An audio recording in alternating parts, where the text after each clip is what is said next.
and I have a really special guest coming on who is going to discuss the benefits of using CBD or cannabidiol for anxiety sufferers. He is going to demonstrate, as he puts it, how CBD is an indispensable catalyst to optimal health.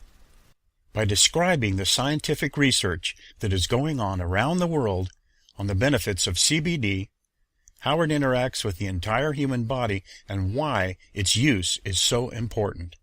Our special guest is Dr. Asher Milgrom, and he knows what he's talking about. He is the CEO and Chief Scientist of the American Medical Association's Regenerative Medicine Department. Regenerative medicine is a branch of translational research in tissue engineering and molecular biology, which deals with the process of replacing, engineering, and regenerating human cells, tissues, and organs to restore and establish normal function. And the fact that he endorses CBD as a regenerative medicine is an important endorsement. He is going to explain in simple and easy to understand language how the body works to keep all our vital systems in balance, and how CBD interacts with this balance to improve health all the way down to the cellular level, virtually healing from the inside out. And later, I will be providing everyone with some additional links that go right through the government's National Institute of Health's website, where you can find articles and clinical studies being conducted today on CBD and how it affects anxiety positively. In fact, here is an image of some 50 different conditions currently being studied. So if you are affected by any of these, or just want to improve your overall health, you will relate to this video. So everybody, please join me in welcoming our special guest, Dr. Asher Milgrom. Dr. Milgrom, take it away. This is not marketing. No! Prepare for learning. The inside story of cannabidiol. A couple of years ago, a remarkable thing happened when CBD became legal in all 50 of the U.S. states. If you remove CBD from the THC coming from the cannabis plant or the hemp plant, CBD is now legal to use as a nutritional supplement. Since that time, of course, the market has exploded with interest. And this conversation today is about the physiological effects of CBD on the human body. Truly, CBD is not just another nutritional supplement. This short conversation is going to accurately describe the intense scientific research that's going on around the world, but in simple language so that everyone understands of why CBD is so important for human physiology. In order to comprehend the significance of CBD to our health, we first have to ask the simple question, what exactly is our health? Is it just the absence of disease? If you don't have symptoms, you must be healthy? Well, it's actually a far more important question and a deeper question than just that. How does human physiology actually work? How is it designed? In general, every aspect of human physiology is based on the balance between polar opposites, between the yin and the yang. This creates homeostasis. When we look at specific parts of our physiology, like the immune system, the yin and the yang, the opposites would be anti-inflammation and inflammation, the negative and the positive. When those two things are in balance, your immune system is functioning properly. If we're talking about our nervous system, then we're talking about the forces of excitation and the forces of inhibition or relaxation. When we're talking about our endocrine system or our hormone system, we have the forces of breaking down tissue or the catabolic hormones, and we have the anabolic hormones which build up tissue. When those two forces are in balance, we have homeostasis of our endocrine or hormone system. If we're talking about oxidation, we have forces of antioxidation and forces of oxidation. Most people think that you have to just take buckets full of antioxidants all the time as if oxidation is bad. Not true. If you didn't have oxidation and the forces of oxidation in your bodies, you couldn't survive even 1 minute. Those two things have to be in balance. They have to be in homeostasis. All of our physiological systems have to be in this constant state of homeostasis, a dynamic balance. The stronger your physiology's ability to stay in homeostasis is, the more robust your capacity to be in homeostasis is, the healthier you are. Next question. What exactly is dynamic balance? This is kind of difficult to understand, and the best way is a model of a mobile. So here we go. We're looking at a mobile. You've probably played with this when you were a kid. Perhaps you even have some of these in your home right now. We have all of these horizontal elements with little strings hanging down from them, and we have these stars hanging at the bottom. In this particular model, the stars represent signaling molecules. If this is a model of your neurology, the stars that are hanging would be the neurotransmitters. If this was a mobile of your endocrine system, your hormone system, then the hanging stars would be hormones.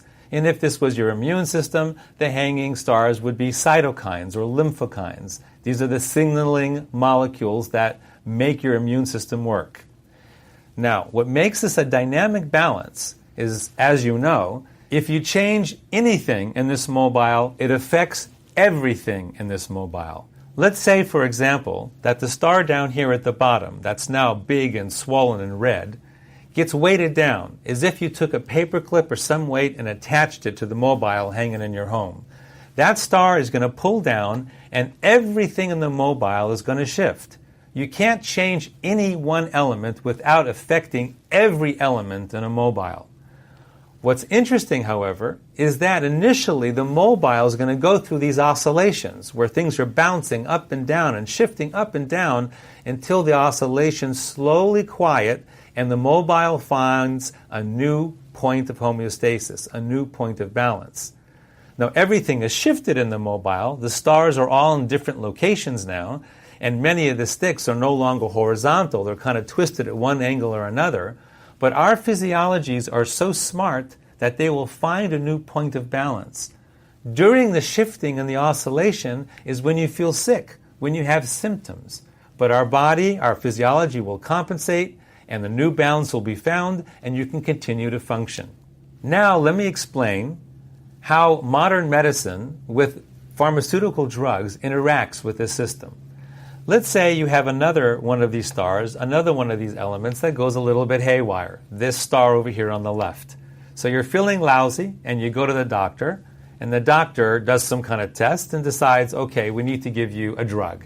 And so you take a drug, some kind of pharmaceutical drug, to deal with this one element over here on the left that's now gone somewhat haywire. And the drug is designed to clamp down on those symptoms. Notice that the drug is designed to deal with exactly that one star, not the entire system of the mobile, but that one star and the symptoms that it's creating.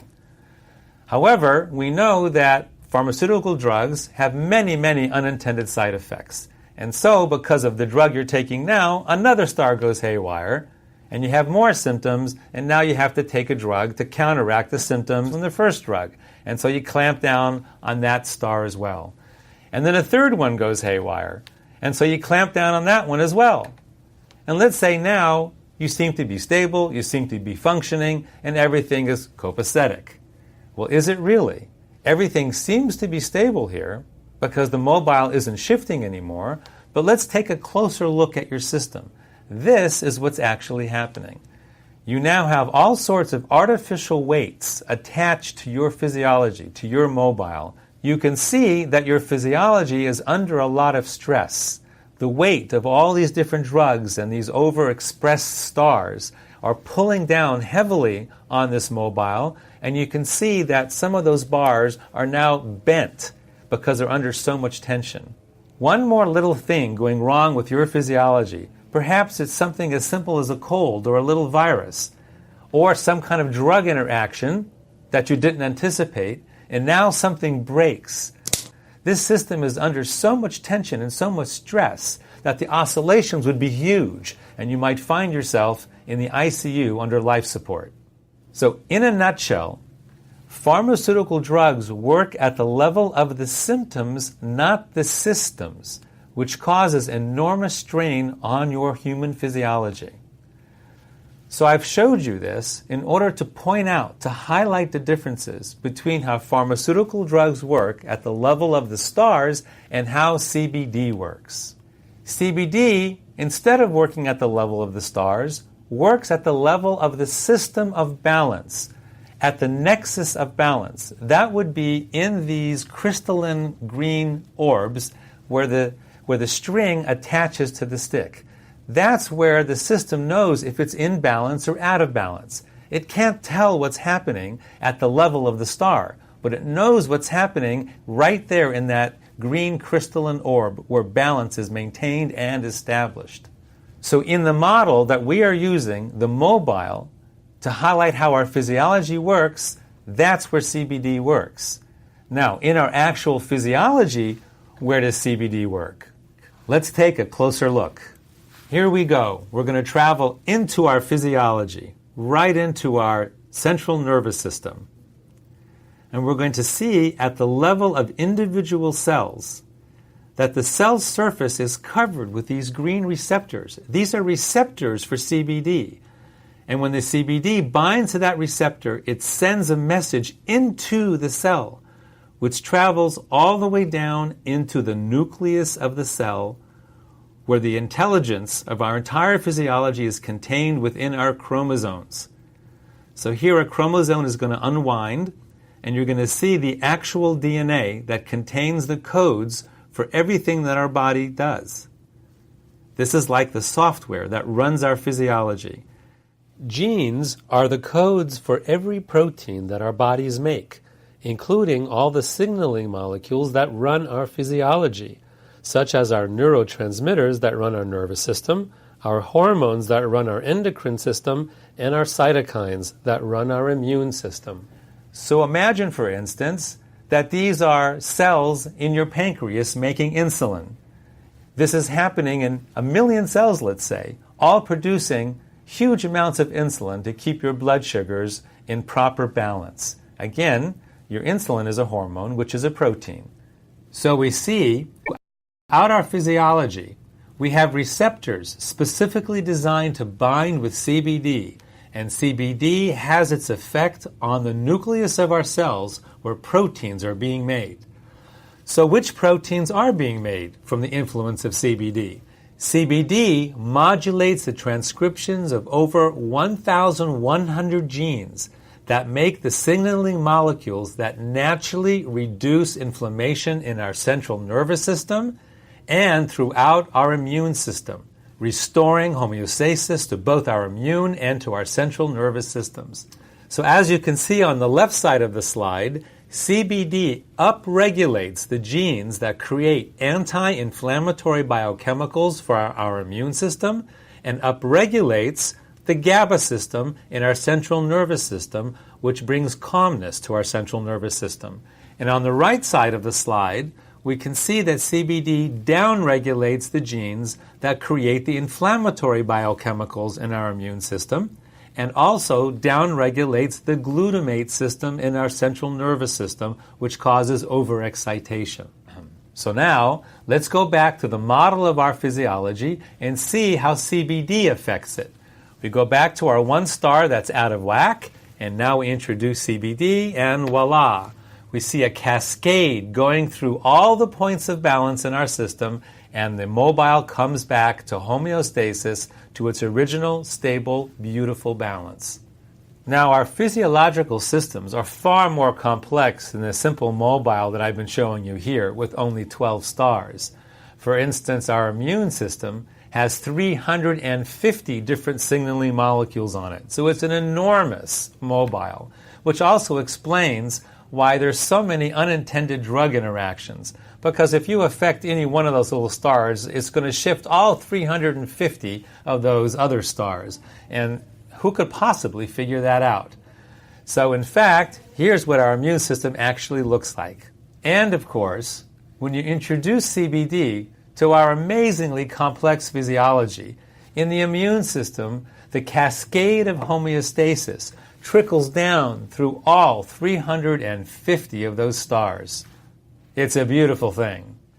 Bottom line, CBD causes a cascade of homeostasis through our entire central nervous system and our entire immune system. So why is this happening?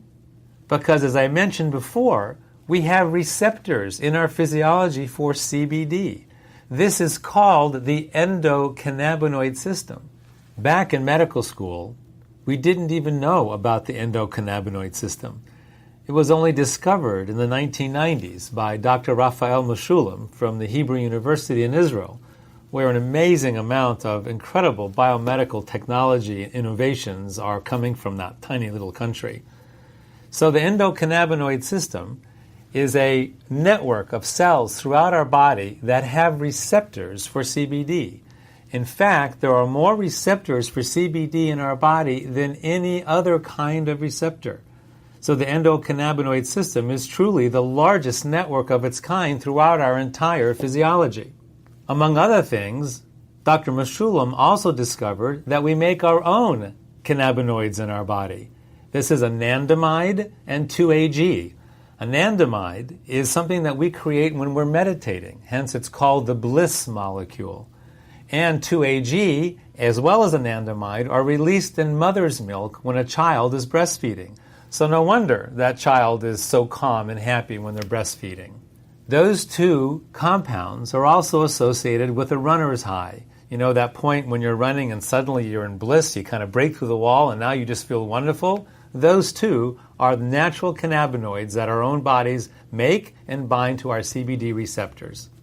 So here we have our CBD receptors in our central nervous system and in our cardiovascular system, where immune cells are constantly circulating. Of course, in our bone marrow, where the cells are actually manufactured. And, of course, in our immune organs. Our major immune organs are the intestines, the spleen, and the bladder. And last but not least, the lymph system. So our bodies are filled with CBD receptors. So what? Now you know the story. Why is this important? Why does this matter? Why is this important to you or me? Or if you're interested in the business of distributing CBD, why is this important to humanity? If you live in urban America or urban anywhere in the world, you are inflamed. Your central nervous system is inflamed, as well as your immune system is inflamed, and nobody is exempt because our physiological systems are under assault.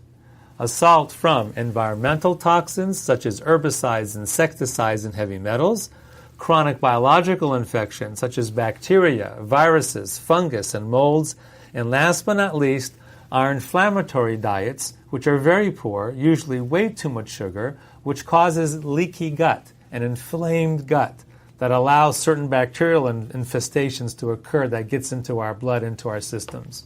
So, what kind of symptoms, what kind of stress do all these things cause to us?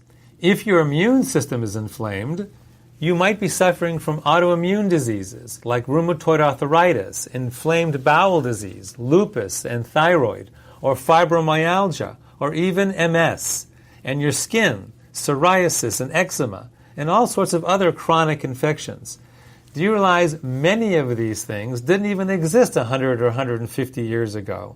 Incidence of these kind of diseases is growing throughout the last century because of the environmental load of toxins that we are now absorbing into our systems. Now let's take a look at your central nervous system. If it is inflamed, what kind of things might you be suffering from? Brain fog, migraines, epilepsy, anxiety and PTSD, ADD, ADHD, autism, and insomnia. Again, 100 or 150 years ago, these kind of symptoms, these kind of diseases were really rare. And over the last 150 years, because of the insult, the ongoing insult to our systems, these kind of things are more and more prevalent with every single year. So, if you are suffering from any of these conditions, any of these symptoms, CBD might provide you with tremendous healing, tremendous relief, right through your own natural endocannabinoid system that brings homeostasis, both to your immune system and to your central nervous system. So in conclusion, what have we learned from this conversation? That health is achieved through physiological homeostasis, right through our natural endocannabinoid systems. And therefore, CBD is an indispensable catalyst for optimal health. Well, thank you, Dr. Milgrom. That was some very useful and eye-opening information. Now, for those of you who may be interested in using CBD to improve your health, I wanted to give you some additional information on how to use it by answering some common questions. What are the recommended milligrams I should choose? People with a mild condition or just looking to improve health should start with 100 to 300 milligrams. People with more severe or chronic conditions typically purchase the 300 to 600 milligrams. How do I take CBD? CBD oil is intended to be used sublingually. Simply take the oil and place it under your tongue for 30 to 60 seconds before swallowing. Do this twice a day. So what is the recommended dosage? Instructions are on the bottle. However, the recommended dose is 1/2 a dropper, 1 milliliter, or 20 drops twice a day. And finally, as I promised, here are some additional resources where you can check out the clinical studies underway on how CBD is helping people around the world with their specific conditions. Also, I want to thank you for attending, and I hope you enjoyed this information. If interested in trying CBD for yourself, please click on my link below. Thank you.